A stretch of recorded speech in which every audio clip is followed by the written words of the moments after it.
Hello and welcome to episode 26 of the Alfa Romeo Driver podcast, brought to you by the Alfa Romeo Owners Club. I'm Guy Swarbrick, and this week, in the latest of our Meet the Board series, I've been talking to Duncan Langford, who's responsible for the club's social media presence and is a serial model registrar. Good afternoon, Duncan. Good afternoon, Guy. It's nice to be here.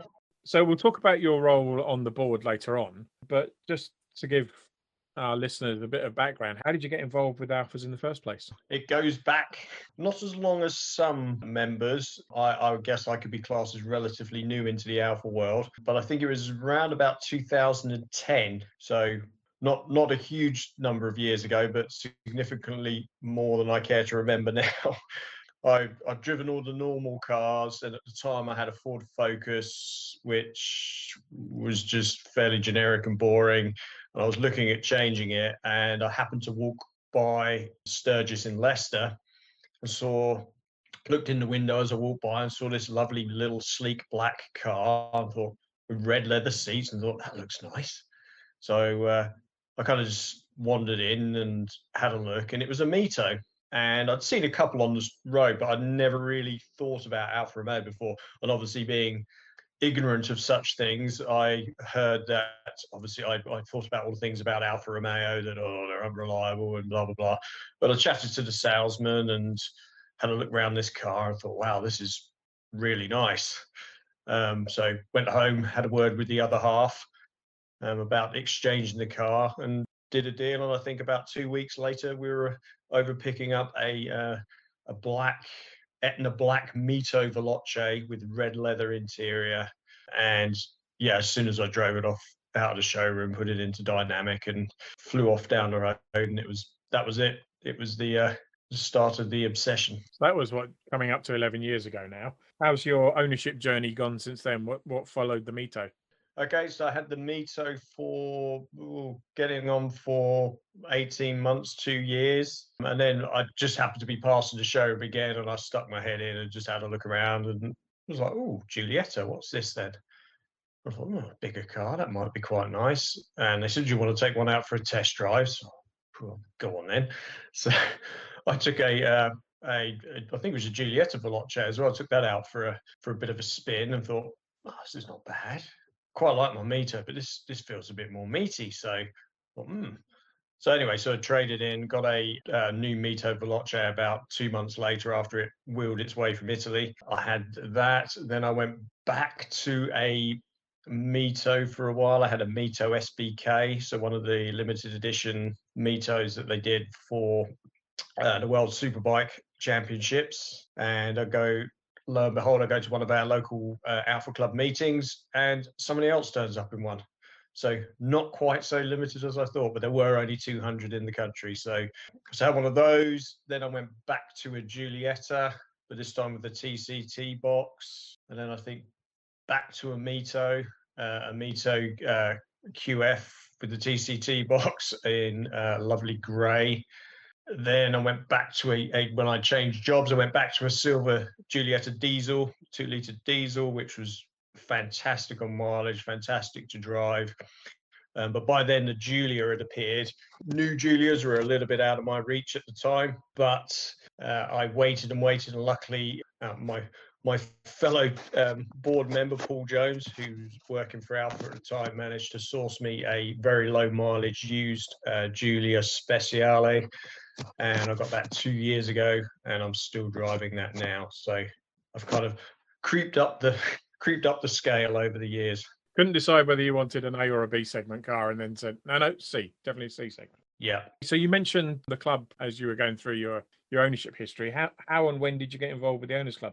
Actually, it was in 2010, but I didn't join the club until quite late 2010. We got the car on the Friday, and on Sunday was Mick car at Chatsworth House. But prior to getting the car, I joined an online group, I think Alpha Owner, the forum, and there were a few people local from East Midlands saying, we're all meeting at some place in Derbyshire and then going to drive up to Chatsworth for, everybody's welcome to come along. So I thought, wow. So I did. I went along there and met a few people, and we all went in convoy to Mick car at Chatsworth, had a great time, met some nice people. And it was only, I think, after that I realised there was this thing called the Alfa Romeo Owners Club. And then I started having a look around. I thought, oh, they've got an East Midlands section. And I thought, oh, the section meeting is like 5 miles from my house. That sounds good. So I messaged John Griffiths, who's our chairman, and said, oh, I've just bought a Mito and I'm interested in finding out more. He'd come along, and I did. And I went along to the first meeting, and the rest, as they say, is history. That was it. I was hooked. Such a nice, friendly group. No, I thought, oh, blimey, this is all going to be pipe and slippers people with old alphas and very much who's this new youngster. But there were quite a few younger people there with younger and relatively new cars, and that was it. I was hooked. So it was only a couple of months to join the club. How long was it before you got involved in the sections and registers and indeed the board? It kind of just happened naturally. I think, obviously, I got to know sort of the group, the key group that were there. So it was John Griffiths and the two Bryans and various other people.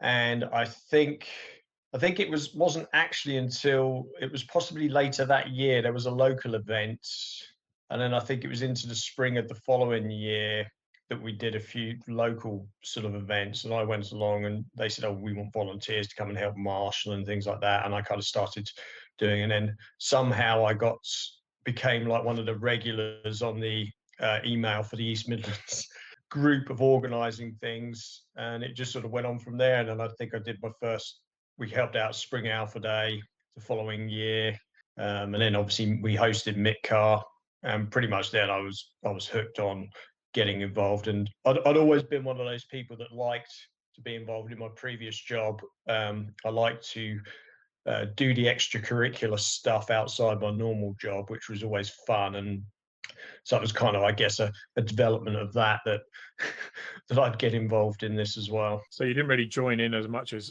get assimilated by the section. Yeah, I got sucked in by John Griffiths' enthusiasm, I think. That was the...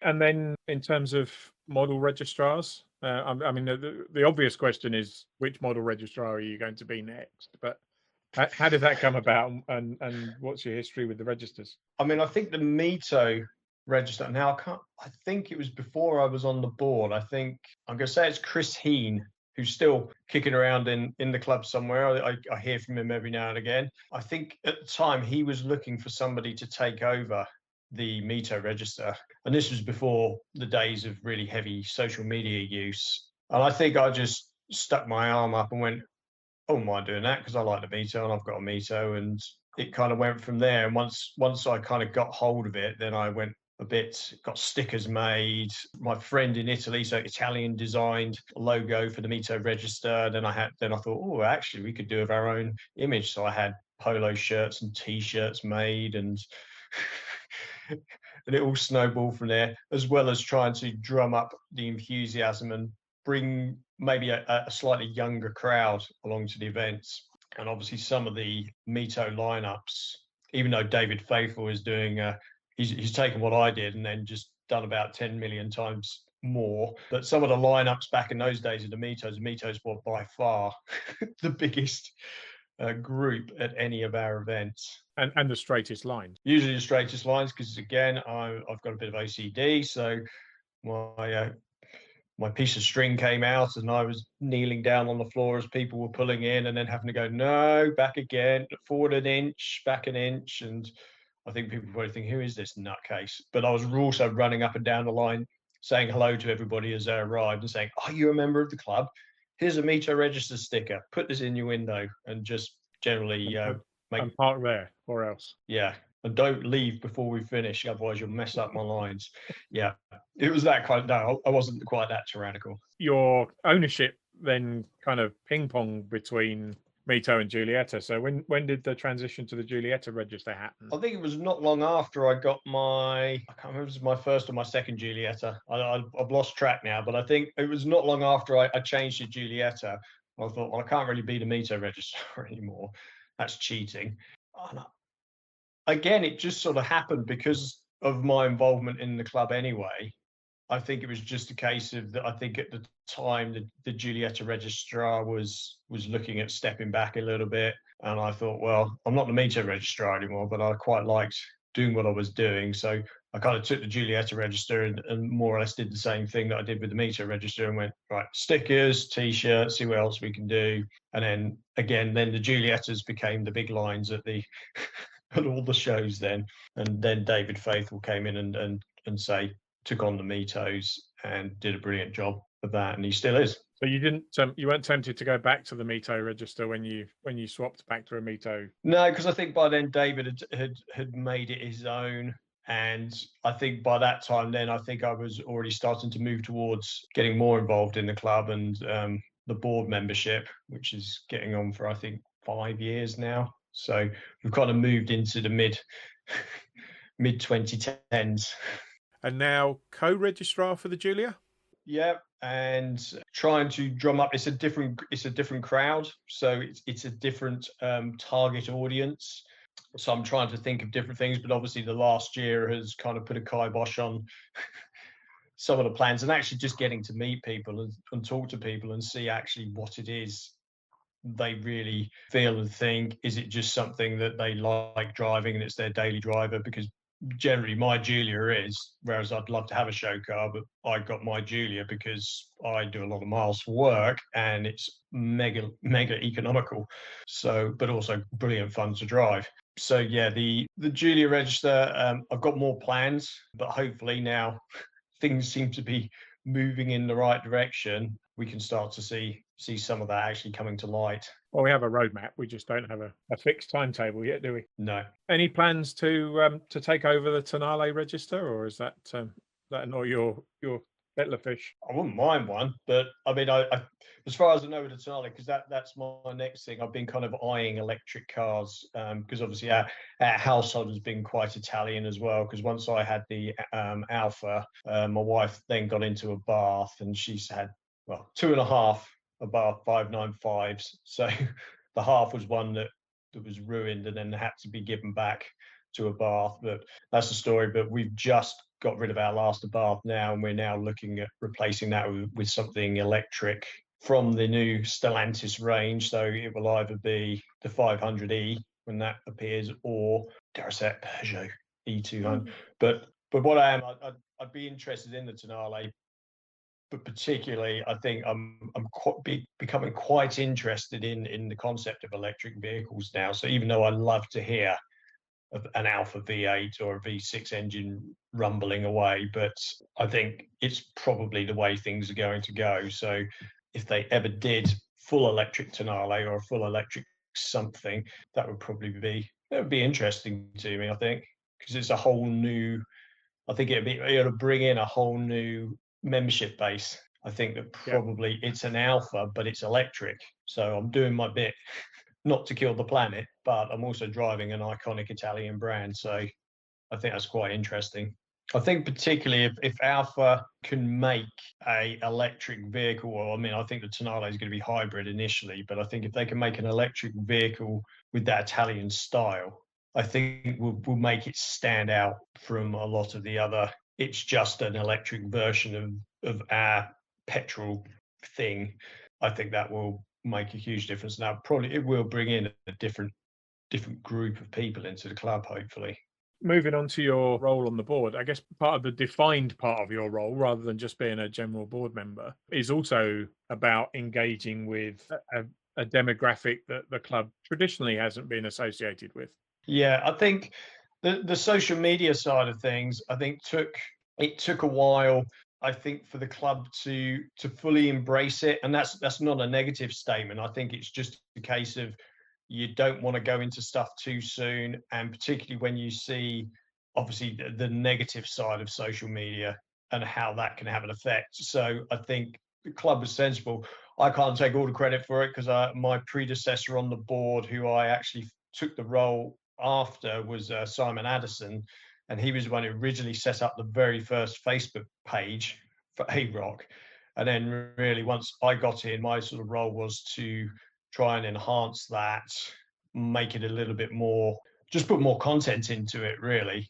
And then it's kind of snowballed from there. And obviously, again, over the preceding years, with huge help again from the graphic genius of David Faithful, and his assistance on that side of things has been really great. And we've now got a massive raft of social media, particularly on Facebook. We're also on, there's the Twitter account when I remember to put the updates on there. But it's usually you that prompts me to do that, because I see the stuff coming from your side, and I tend to go, oh, I better retweet that or put it on as a new tweet. And Instagram as well. Instagram seems to be less, because it's not basically people on there doing it's not individual selfies or anything like that. So Instagram seems to be less of a draw, I think. But we still get plenty of hits on it, and particularly the podcasts and things always repost on Instagram, and they seem to get a lot of likes and a lot of comments. So I think it's just a different angle. But the Facebook group is where it's really at for social media, and I'm quite pleased that we passed 10,000 members. Whether all 10,000 of those own Alfa Romeos, I don't know, but it's almost certainly more than 10,000 Alfa Romeos owned by that group, because the average is closer to 2 or 3, isn't it? Yeah, or some members in our section have got 6 or 7, which I think is just greedy. But you're only jealous. I am. I mean, one of the things I've noticed, I mean, I started attending board meetings when I became editor, 3 years ago now, amazingly. Even in that time, there's been an incredible transition in the social media activity. When I first joined the board, it was all about trying to encourage registers and sections that didn't have a presence to get on Facebook and build a Facebook presence using some of the tools and templates that you'd put together. Whereas now it's more about managing the volume and the quality of the interactions than it is about getting people on board. Yeah, it's it's great that we've got so many good registrars in the club that are genuinely enthusiastic about it, and we can more or less leave most of the register pages to police themselves and to put their own content out there. So things like the 159 register gets a massive amount of use. Obviously, David's Mito Register, the Stelvio register, that's getting lots of use, and obviously with people buying Julias, so there's always new posts on the Julia register. But yeah, I think the main Facebook group is where probably most of us from the board and the admins on Facebook spend most of our time, and that's just doing the normal stuff, because everybody has an opinion on Facebook, and sometimes those opinions can get a little bit heated, and it's about playing the diplomat in the middle and trying to calm down. Any plans in the short to medium term to do anything different in terms of our social media presence? No, I think it's really just seeing what changes come about. I mean, I think I like the idea of, particularly at the moment, and even when we get back to meeting, I really like the idea of these kind of sessions, so podcasting or just video group meetings, where you can at least just get everybody together, have a chat, have a discussion, possibly get somebody like yourself or somebody else in, a special guest in to particularly talk about something. So there's things like that, really just trying to gauge and make it more interactive for people, so there's a better link between Facebook, the club website, and particularly to the forum, because obviously we got the forum still on club web pages, but I don't think a huge number of people from Facebook use it, or a huge number of people on social media use it, and vice versa. There's still that kind of big disconnect. I think there's the hardcore forum people over here and the hardcore social media people, and I think probably figuring out a way of making everybody feel included, I think would probably be a really, really nice thing to do. I was going to bring up the forum because it's been around a long time now, and the people who love it, and we would never want to take it away from those people. But I guess the challenge is making sure that the forum members feel as loved as the Facebook members, when you can reach 10,000 people on the Facebook group and with the best will in the world, a couple of hundred on the forums. Yeah, I mean, I assume there's some technology somewhere out there that allows whatever's posted here, so particularly on social media, can be replicated in a relevant place on the forum. I'm guessing, as I've thought of it, and there's ways many smarter people than me out there. Uh, there's got to be a way of that then linking and integrating to that. So at least when we say something on here, it gets replicated over here. So at least people are getting drawn in. Now, as I said, somebody far cleverer than me will probably have to figure out how that actually works. But something like that would be really nice to see. My guess is that if David hasn't figured out how to do it yet, it can't be done yet. I'll make a mental note, talk to David later about So we talked about your social media role on the board, but everybody also, has a kind of general board member role. How have you found your time on the board, and what do you think your contribution is? It's been enjoyable. I mean, it's hard to describe because obviously, particularly in the last year, it's all gone a bit. Obviously, the only way we talk to each other is this way, social media or on the phone. Or yeah, I think some of the other things I've been involved in is, say, bringing in.